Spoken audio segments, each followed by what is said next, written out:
नमस्कार, उड़ान IAS academy के इस मंच पर आपका एक बार फिर से स्वागत है। साक्षात्कार की श्रृंखला को हम आज आगे बढ़ा रहे हैं। साक्षात्कार के तीसरी कड़ी में आज हमारे साथ हैं डॉक्टर प्रियंका वर्मा।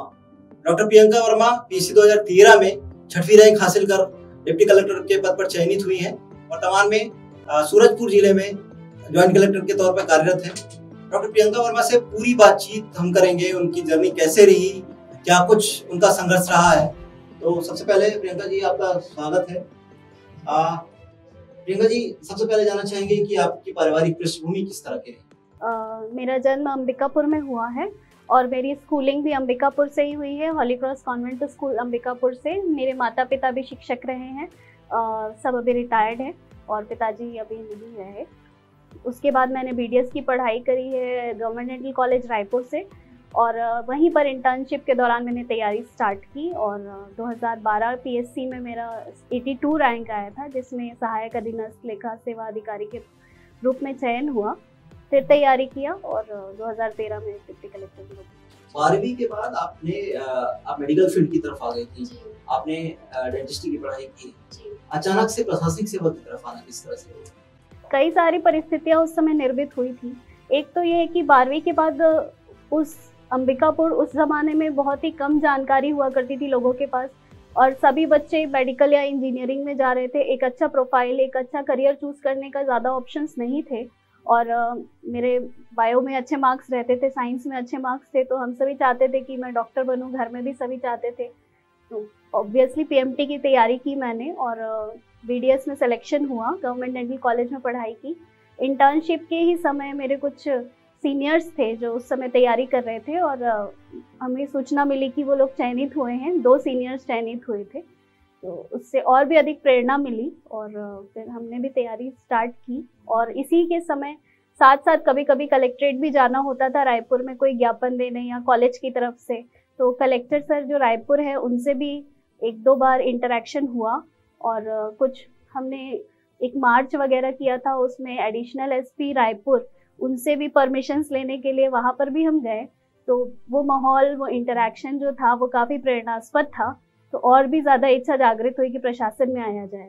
प्रशासनिक सेवा में आप आने की आपकी जर्नी के बारे में बात करेंगे, लेकिन जो इस वीडियो को देख रहे हैं, एक चीज़ मैं इसमें बीच में शामिल करना चाहूँगा कि आप 12वीं के बाद जब आपने पीएमटी दिलाया था, आप 1 नंबर से एमबीबीएस से चूक गई थी। तो 1 नंबर से चूकने का जो नुकसान है या हम कहें कि वो जो भरपाई है, आपने कैसे की या कितना अखरता है वो 1 नंबर आपको?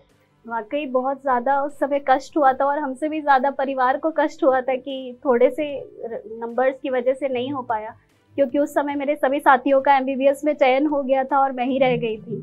तो उस समय तो वाकई कष्टप्रद स्थिति थी, लेकिन फिर मैंने बीडीएस में भी मन लगाकर तैयारी की, पढ़ाई की, बीडीएस की भी पढ़ाई बहुत अच्छे से की और मैं थैंकफुल हूँ, मैं धन्यवाद देती हूँ अपने बीडीएस के पाठ्यक्रम का, जो हमें और भी अधिक मजबूती देता है और उसके साथ साथ हमें बहुत मानसिक स्थिरता और मानसिक रूप से मजबूत बनने का हमको वहाँ पर बहुत अच्छा अवसर मिला। और उसी के साथ साथ मैंने तैयारी की और जो मैंने गलतियाँ की थी पीएमटी के समय, मुझे ऐसा लगा था या हम अच्छे से तैयारी कर रहे थे ऑल इंडिया पीएमटी की और उसी बीच सीबीएसई हो गया था। ऑल इंडिया मेंस के पीछे मैं ज़्यादा तैयारी कर रही थी, तो हो सकता है सीजी में इस वजह से मार्क्स कम आए होंगे। तो ये गलती मैंने सीजीपीएससी के समय नहीं की और पूरी तरह से सीजीपीएससी पर ही फोकस किया और जिसके परिणाम स्वरूप मैं उसमें सफल हो पाई। फिर से लौटते हैं प्रशासनिक सेवा में आने का जो सफर रहा है। जिस तरह से आपने बताया कि घर वाले चाहते थे आप मेडिकल फील्ड में जाएं, अचानक से प्रशासनिक सेवा में जब आपने आने का तय किया तो कहीं ना कहीं घर में भी विरोध हुआ होगा, घर वालों ने भी मना किया होगा कि अचानक से इस तरह से फील्ड चेंज करना कितना जायज है। आपने कैसे घर वालों को मनाया? जब मैंने ठान लिया कि मुझे ये करना ही है तो मैंने अपनी मम्मी से बात किया और हमेशा की तरह जब मैंने पीएमटी में भी बात की थी तो सभी तैयार हो गए थे, तो उन्होंने भी मेरे विश्वास पर फिर से विश्वास किया। हालांकि वो चाहती थी कि मैं एमडीएस करूं और आगे बढ़ूं, लेकिन फिर मैंने कन्विंस किया। 2 साल के लगभग का समय मांगा उनसे और मैंने प्रॉमिस किया कि मैं करना चाहती हूँ और कुछ ना कुछ आपको बन के दिखाऊंगी। उन्होंने कहा कि अगर तुम कुछ भी बनना चाह रही हो, डिप्टी कलेक्टर से नीचे मत बनना, डिप्टी कलेक्टर ही बन के जाना अगर तुम इसमें जा रही हो। तो ये कौन सा वर्ष रहा होगा, कौन सा साल था जब आपने तय किया और आपने तैयारी शुरू की? 2012 में 2012 में कैसे, क्योंकि आप मेडिकल की पढ़ाई कर रही थी, फिर आपने क्या कहीं से कोचिंग ली या कहीं से किसी व्यक्ति से मार्गदर्शन लिया? जी, तैयारी स्टार्ट जब हमने की तो पहले तो एक है मन बनाने की बात आती है। जब मन तैयार हो गया तो हमने सोचा कि आसपास कोई ऐसी संस्था जो हमें इस क्षेत्र में मार्गदर्शन दे। हमें बहुत ज़्यादा ये गर्व है कि हमें कॉलेज के पास में ही उड़ान IAS एकेडमी हमें मिला और अंकित सर का यहाँ पे मार्गदर्शन मिला हमें, और उनके मार्गदर्शन के फलस्वरूप बहुत ही अच्छा रिजल्ट भी आया और अच्छा काम कर पाए हम। तैयारी की पूरी रणनीति जो होती है, आपकी रणनीति किस तरह की रही है? आपने किस तरह से शुरुआत की तैयारी की और क्या अंत किस तरह से किया? एक फोकस्ड अप्रोच इसके लिए आवश्यक है, मैं समझती हूँ। और हमने सबसे पहले सिलेबस को खंगाला, सिलेबस और साथ ही कौन से महत्वपूर्ण विषय हैं। जैसे कुछ विषय होते हैं जो बहुत महत्वपूर्ण हैं, पॉलिटी, इतिहास और सामाजिक, जो छत्तीसगढ़ के ज्योग्राफी, छत्तीसगढ़ का इतिहास, ये सारे जो विषय थे वो नए भी थे और महत्वपूर्ण भी थे। साथ ही लैंग्वेज, उस समय संस्कृत वगैरह भी था जो हमने कक्षा 8वीं में आखिरी बार पढ़ी थी। तो ये सारी चीज़ें थी, तो उसको हमने चरणबद्ध तरीके से तैयारी स्टार्ट की। पॉलिटी से स्टार्ट किया, उसका बेसिक समझा और कहीं ना कहीं ये लगा कि रटने की अपेक्षा हमको समझना ज़्यादा ज़रूरी है। चीज़ों को समझकर फिर अपने हिसाब से आंसर राइटिंग का जो तरीका था वो अपनाया और इस तरीके से हमने काम किया। अच्छा, डॉक्टर प्रियंका वर्मा पहले जो मेडिकल फील्ड की थी, अचानक से बीएससी की तरफ आई और आपने जैसा बताया कि आपने इसमें कोचिंग संस्थान से मदद आपको मिली, तो किस तरह से एक कोचिंग संस्थान मदद कर सकता है किसी अभ्यर्थी के जीवन? मुझे लगता है कोचिंग या मार्गदर्शन लेने से हमारे संघर्ष का जो समय है, जो अवधि है, वो कम हो जाती है। यदि हम स्वयं से तैयारी करना स्टार्ट करें तो कहीं ना कहीं शुरू में भटक जाते हैं। और विशेष तौर पे आज से यदि हम 10 साल पहले जाएं या 8 साल पहले जाएं तो उस समय ऑनलाइन प्लेटफॉर्म्स कम थे, इस प्रकार की व्यवस्था कम थी कि हम खुद से कंटेंट इकट्ठा कर सकें, और जो मटेरियल था वो भी लिमिटेड था। और ख़ास तौर पे मैं मेडिकल फील्ड से आई हुई थी। मेडिकल के बाद से दोबारा पॉलिटी पढ़ना, हिस्ट्री पढ़ना, खुद से ये चीज़ें पकड़ना कठिन था। लेकिन मार्गदर्शन लेने के फलस्वरूप काफ़ी सारी चीज़ें आसान होती गई, समझ आती गई, समझ बनती गई और फलस्वरूप हमने क्रैक कर लिया। रणनीति पे फिर से एक बार लौटेंगे तो क्योंकि जैसे आप मेडिकल फील्ड से, या कोई भी ऐसा व्यक्ति जिसका बैकग्राउंड पीसी का नहीं रहा है, वो अगर तैयारी की शुरुआत करता है तो किस तरह से उसको अपनी शुरुआत करनी चाहिए, या किन चीज़ों पे पहले फोकस करना चाहिए? क्योंकि आप वर्तमान सिलेबस को भी देखती हूँ, तो हालिया सिलेबस के हिसाब से आप कैसे सजेस्ट करेंगे जो अभ्यर्थी? नए स्टूडेंट सबसे पहले अपना एनालिसिस कर लें कि आपके कौन से पक्ष कमज़ोर है, आपका कौन सा पक्ष मजबूत है। हो सकता है आप आर्ट्स बैकग्राउंड के हो, आप मैथ्स बैकग्राउंड के हो, साइंस बैकग्राउंड के हो, तो आपका कुछ पक्ष स्ट्रॉन्ग होगा, कुछ पक्ष वीक होगा। और वीक पक्ष में से भी कौन से ऐसे पक्ष हैं जो एग्जाम में आने की प्रबल संभावना वाले पक्ष है, ऐसे पक्षों की तैयारी पहले करनी चाहिए। आपकी जो तैयारी, आपका जो फेवरेट सब्जेक्ट है, आपका सबसे स्ट्रॉन्ग सब्जेक्ट है, उसको हमेशा स्ट्रॉन्ग रखें, वो आपको हमेशा बोनस पॉइंट देगा। इसके साथ ही जो महत्वपूर्ण विषय हैं जो आने वाले हैं और जिनमें ज़्यादा मार्क्स होते हैं, उसकी विशेष तैयारी करें तो ही आप कर सकेंगे। और दूसरी तरफ मैं कहना चाहूँगी कि सिलेबस आपके लिए बहुत महत्वपूर्ण है। सिलेबस को पूर्णतः एनालाइज करें।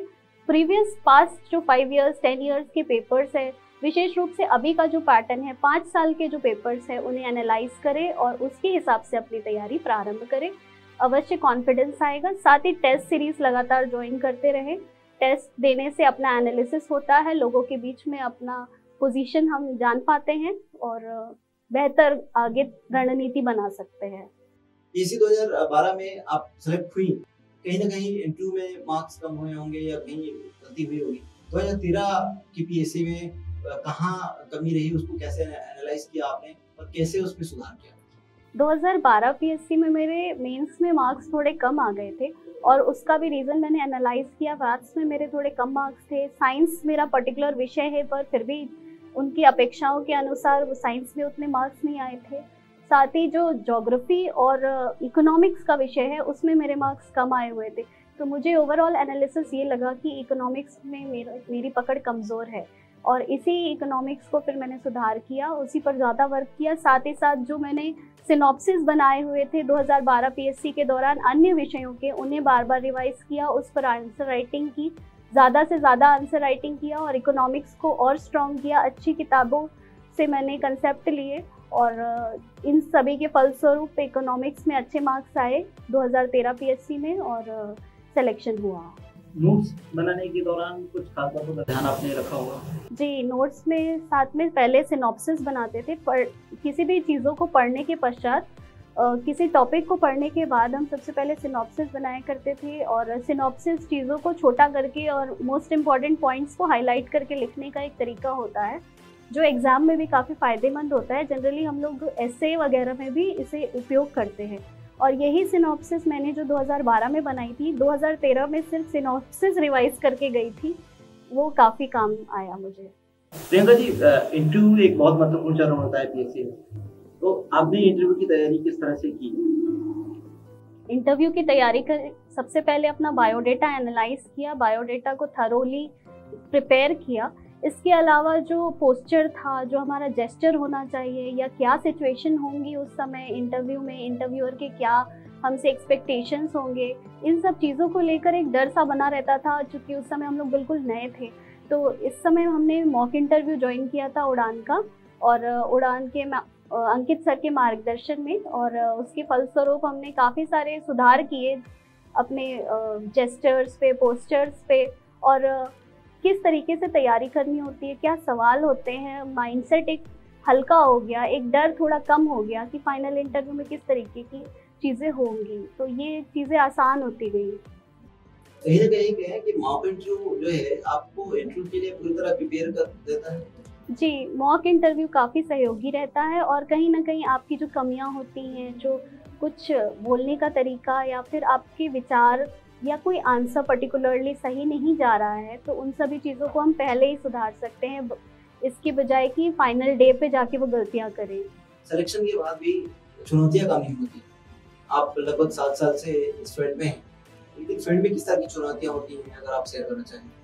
प्रोबेशन के दौरान मेरी पोस्टिंग सूरजपुर ज़िले में हुई थी और सूरजपुर एक आदिवासी बहुल्य ज़िला है और विशेष तौर पे वहाँ पर दुर्गम क्षेत्र है जहाँ पर अभी भी रोड नहीं बनी है, ऐसी स्थिति थी उस समय। और अचानक खबर मिली थी, हम ट्रेनिंग में थे, उसके बाद जैसे ही हम ट्रेनिंग से गए हमें पता चला कि जो वहाँ का बिहारपुर क्षेत्र है जो बिल्कुल ही दुर्गम है और पहाड़ी अंचल है, वहाँ पर पंडो बहुल्य क्षेत्र है, उस क्षेत्र में दिमागी मलेरिया फैला था, फैल्सीपेरम मलेरिया फैला था। और जैसे ही मैं यहाँ से गई अचानक मेरी ड्यूटी वहीं लगा दी गई और उसी का नोडल बना दिया गया। वहाँ जाते ही साथ वो परिस्थिति देखते ही बिल्कुल हृदय पसीज गया कि ऐसी परिस्थिति निर्मित हुई है। तो उसमें जो जिले से कलेक्टर साहब और सीओ जिला पंचायत और हम सभी ने बैठ के एक प्लान स्केच आउट किया हुआ था कि एक प्रिवेंशन का तरीका था, एक प्रिवेंशन, दूसरा ट्रीटमेंट और जो अदरवाइज उनको अवेयर करना, क्योंकि वो बिल्कुल भी अवेयर नहीं थे और क्या करना है उनको आइडिया नहीं था। काफ़ी दूर दूर से उतर कर, वो पैदल उतर कर पहाड़ से नीचे उतर रहे थे अपने बच्चों को गोद में लेकर, तो वो परिस्थिति बहुत ही टफ थी। और उसी समय हमको ऐसा महसूस हुआ कि वाकई इस क्षेत्र में बहुत परेशानियां हैं और वहाँ पर हमने काम किया और उस काम करने के दौरान रियली एकदम जनता के बीच गए और घर घर जाकर मेडिकेटेड जो मॉस्किटो नेट होते हैं उसका वितरण किया, आंगनबाड़ीज में बैठ के पूरा घर घर जा जाकर वो डीडीटी का छिड़काव और जो जो चीज़ें होती है वो हमने करवाया। पूरी एक टीम वहाँ काम कर रही थी, पूरा कैंप वहाँ लगा हुआ था, कलेक्टर साहब और सारी पूरी प्रशासन की टीम डेली अप डाउन कर रही थी। तो काफ़ी सारी चीज़ें देखने को मिली जो हमने पहले नहीं देखी थी क्लोजली। एक जिले में रहते हुए एक ऐसा किस्सा हुआ जब आपकी गाड़ी भी जला दी गई थी, क्या वो किस्सा शेयर करना चाहेंगे? जी, एसडीएम थी मैं उस समय और इलेक्शन, नगरीय निकायों का इलेक्शन चल रहा था, उसमें भी रिटर्निंग ऑफिसर का कार्यदायित्व मुझे सौंपा गया था। अगले दिन भी मुझे नॉमिनेशन लेना था और नॉमिनेशन पर विचार करना था। इसी बीच धान खरीदी भी चल रही थी और धान खरीदी के दौरान अवैध कारोबार, अवैध गतिविधियां चल रही थी। तो कई सारी चीज़ें ऐसी हुई थी, मैंने अवैध गतिविधियों को रोकने के लिए हमने टीम बनाकर बहुत सारी कार्रवाइयाँ लगातार करी थी। कुछ माइंस के भी, अवैध माइनिंग वाले ट्रक्स वगैरह भी रोके हुए थे। तो हो सकता है कोई परिस्थितिवश ऐसा माहौल प्रयास कर रहा होगा कि इनकी इस जर्नी को रोका जाए या इस प्रकार की कार्रवाइयों को कम करने के लिए किसी ने ऐसा प्रयास किया, लेकिन ये सिर्फ प्रयास ही था और वो सफल नहीं हो सके।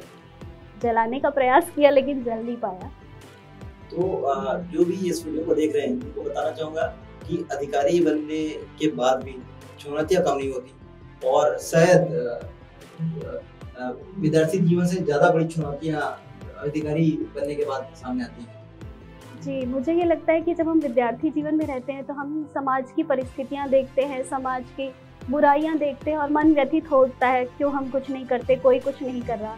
लेकिन फील्ड में आने के बाद मुझे ये खुशी है कि हमें अवसर मिलता है उन चीज़ों को ठीक करने का, और यही मैं अपील करना चाहूँगी जो तैयारी कर रहे हैं कि आप आइए इस फील्ड में, आपको भी अवसर मिलेगा चीज़ों को सुधारने का, ठीक करने का। फिर से इस फील्ड की तरफ लौटते हैं, पूरी तैयारी की तरफ लौटते हैं। अच्छा, जब जैसा कि बातचीत हो रही थी कि 2012 बीएससी में आप चूक गई थी अपने लक्ष्य के लिए, हालांकि 2013 बीएससी में ही एक साल बाद आपको वो अवसर मिल गया, लेकिन फिर भी एक तैयारी के दौरान एक ऐसा वक्त आता है जब हताशा आपके भीतर घर कर जाती है। क्या आपके जीवन में वो ऐसा वक्त आया था, कोई ऐसा पल आया जब आपको लगा कि शायद मैं फेल हो जाऊंगी या मैं असफल हो जाऊंगी इस फील्ड में? पहली तैयारी के समय ऐसा अवश्य लगता था कि क्योंकि कोर्स इतना वास्ट था और इससे पहले कभी ऐसी चीज़ें हुई नहीं थी, ऐसी परीक्षा हुई नहीं थी, तो मन हमेशा विचलित रहता था स्टार्टिंग में कि पता नहीं किस प्रकार के प्रश्न आएंगे, कि हम कर पाएंगे नहीं कर पाएंगे। ऐसी स्थिति में हम अपने मेंटर्स और कोचिंग में जाके या अपने दोस्तों के बीच में बैठकर आपस में डिस्कस करते थे चीज़ों को, और बार बार हमारे मेंटर्स या टीचर्स जितने भी थे वो यही कहते थे कि आपको कोर्स कंप्लीट करना पड़ेगा, आपको सिलेबस कंप्लीट करना पड़ेगा, कहीं भी चूक रह जाएगी वही आपके जीवन के लिए वो कमी साबित होगी, वही सिलेक्शन में बाधक होगी। तो आप अपना कोर्स कंप्लीट करने पर फोकस करिए, अवश्य ही सिलेक्शन होगा। तो काफ़ी मोटिवेशन मिलता था मुझे हमेशा लोगों से। हमारी बातचीत जब हो रही थी पहले, तो आपने बताया कि कुछ आप योग और ध्यान भी करते थी, कुछ चैंटिंग भी करती थी, उसके बारे में जो मोटिवेट होने के लिए भी कुछ दूसरी गतिविधियां करती थी, उसके बारे में बताएं कि क्या कुछ? जी, इंटरव्यू की तैयारी के साथ ही उससे पहले मुझे यहाँ हमारे एकेडमी या कोचिंग के ही टीचर्स में से एक मैडम थी संस्कृत की, उन्होंने बताया था कि आकाशवाणी रायपुर में एक वाणी परीक्षा हो रही है और उसमें आप जाइए। उन्होंने मुझे भेजना चाहा, हमने जाके उसकी परीक्षा दी और वाणी टेस्ट होता है वहाँ पर, आवाज़ की टेस्ट होती है, तो उसमें सिलेक्शन भी हो गया और उसी के साथ हमारी एक छोटी ट्रेनिंग हुई, उसमें बहुत ही मोटिवेशन मिला। तो समय जब भी हमको तैयारी से थकान हो जाती थी या फिर हमको ये लगता था कि होगा या नहीं होगा, तो वो जो पल था वहाँ, जो हमने वाणी कोर्स के समय और उसके बाद एक वाणी कार्यक्रम आता है युव वाणी, उसमें कैजुअल कंपेयरर के रूप में थोड़े समय काम करने का अवसर मिला, तो ये काफ़ी रिफ्रेशिंग था और मोटिवेटिंग भी था। साथ ही पब्लिक स्पीकिंग जो है उससे काफ़ी इम्प्रूव हुई और इंटरव्यू में ये हेल्पफुल था। इसके अलावा मोटिवेशन के लिए और फोकस के लिए मैं गायत्री मंत्र भी चैंट करती थी, अभी भी करते हैं, और मेडिटेशन करना जो हमेशा हमको मोटिवेट करता है, तो ये सभी चीज़ें काफ़ी हेल्पफुल रही मेरे लिए। परिवार और दोस्तों का सहयोग भी काफी महत्वपूर्ण होता है तो आपके साथ क्या परिस्थितियां थी? मेरे परिवार ने हमेशा मुझे सहयोग किया है और मेरे विश्वास पर विश्वास किया है, इसी की वजह से मैं आज यहाँ तक पहुँच पाई हूँ।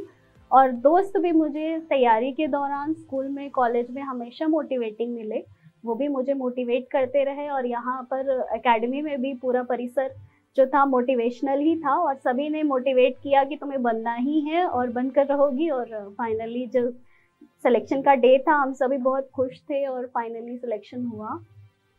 एक जो सवाल मैं करना चाहता हूँ, पहले प्रियंका वर्मा या डॉक्टर प्रियंका वर्मा हम कहें और उसके बाद डिप्टी कलेक्टर प्रियंका वर्मा, तो कितना फर्क खुद में आप देखती हैं? और इसके साथ ही दूसरा ये कि लोगों का नजरिया भी कितना बदला है डॉक्टर प्रियंका वर्मा के लिए और डिप्टी कलेक्टर प्रियंका वर्मा के लिए? परिस्थितियां तो निश्चित रूप से बदली हैं, लेकिन व्यक्तिगत जो स्वरूप है वो तो वही है। कुछ चीज़ें, कॉन्फिडेंस, सशक्त जो वातावरण हमको मिलता है, इसमें हम सशक्त हो जाते हैं और पहले से अधिक क्षमता रहती है चीज़ों को करने की। और पहले मैं हमेशा सोचा करती थी बेचारे ये कितने परेशान हैं, ये नहीं हो पा रहा है, कार्य नहीं हो रहा है, तो इस फील्ड में आके मुझे मौका मिला है लोगों की हेल्प करने का, उनका काम जल्दी करके देने का, तो मैं इसे भरपूर उपयोग कर रही हूँ। सोशल मीडिया का उपयोग, सदुपयोग, दुरुपयोग 3 तरह की बातें होती हैं। आपने किस तरह से इसको यूज किया है, या सोशल मीडिया से आपने क्या दूरी बनाई या उसका सदुपयोग किया? सोशल मीडिया आ चुका था उस समय, पर व्हाट्सएप नहीं आया था, ज़्यादा नहीं आया था, कम ही लोगों के पास रहता था। फेसबुक मैं कभी-कभी दिन भर में एक बार कभी चला लेती थी और बहुत ही लिमिटेड यूज़ किया। लेकिन मैंने रेडियो का यूज़ किया उस समय, क्योंकि जो इंटरव्यू की प्रिपरेशन के दौरान जो चीज़ें चल रही थी, रेडियो में जो समाचार आते थे, दूरदर्शन के समाचार, उसको मैं कंटिन्यूअसली हियर करती थी, ताकि पल-पल की जो चेंजेस हैं, गतिविधियाँ हैं, जो स्पष्ट आधिकारिक रूप से जो सूचना मिल रही है, उन सूचनाओं को मैं अपने ज्ञान में उपयोग कर सकूं, और उसको मैं डायरी में नोट किया करती थी हमेशा। डेली 8 बजे या 9 बजे शाम को एक न्यूज़ आती थी, उसको मैं हमेशा नोट किया करती थी, ताकि इंटरव्यू में कुछ भी कमी ना रह पाए। डॉक्टर प्रियंका वर्मा, आपसे मैं आपकी लाइफ के फंडा के बारे में जानना चाहूंगा कि जीवन जीने का आपका जो नजरिया है या तरीका है वो किस तरह का है? मुझे हमेशा कक्षा 8वीं में मेरी संस्कृत की टीचर ने एक श्लोक पढ़ाया था। एक कक्षा में एक पाठ्यक्रम था, उसमें उन्होंने बोला था, अर्जुन और द्रोणाचार्य के बीच की बात थी। उन्होंने अर्जुन को कहा, हे अर्जुन, शुक नेत्रम लक्षित्वा शरसंधानम कुरु, तोते की आंख को लक्ष्य मानकर निशाना साधो। अर्थात लक्ष्य को ही देखते रहो और लक्ष्य की तरफ फोकस्ड रहो और लक्ष्य को प्राप्त करो। हर किसी के जीवन में सफल होने के लिए कुछ सक्सेस मंत्र होते हैं। हम आपके जीवन के हिसाब से अगर बात करें तो 5 पॉइंट्स में आपके सक्सेस मंत्र कौन से हैं? किसी भी चीज़ को अचीव करने के लिए, ध्येय को प्राप्त करने के लिए सबसे पहले जो ज़रूरी चीज़ है वो मुझे लगता है कड़ी मेहनत, क्योंकि there are no shortcuts to success, you always have to work hard to earn. दूसरा मैं कहना चाहूँगी कि डिटर्मिनेशन होना चाहिए, लक्ष्य के प्रति हमारा दृढ़ निश्चय होना चाहिए, और साहस, धैर्य, क्योंकि रिजल्ट हमेशा तुरंत नहीं मिलेगा, उसे समय लगेगा मिलने में। और इसी प्रकार अपने काम के प्रति ईमानदारी और जिम्मेदारी की भी भावना होनी चाहिए। तो हम आज पूरी बातचीत करते हैं डॉक्टर प्रियंका वर्मा से, और आपने सुना कि किस तरह से उनकी जर्नी रही है, किस तरह से उनका संघर्ष रहा है। हम उम्मीद करते हैं इस वीडियो को देखकर हमारे काफ़ी युवा अभ्यर्थी, युवा साथी प्रेरित होंगे और वो भी अपने लक्ष्य की तरफ आगे बढ़ने के लिए, लक्ष्य पे फोकस करने के लिए उनको एक मार्गदर्शन मिलेगा। आपको बहुत बहुत धन्यवाद प्रियंका जी, जो हमसे बातचीत आपने की और अपना जीवन संघर्ष आपने हमसे शेयर किया है, और उम्मीद करते हैं कि जीवन में आप निरंतर आगे बढ़ते रहें, और उड़ान का ये मंच आपके लिए आपने अपना वक्त दिया, इसके लिए आपको बहुत बहुत धन्यवाद।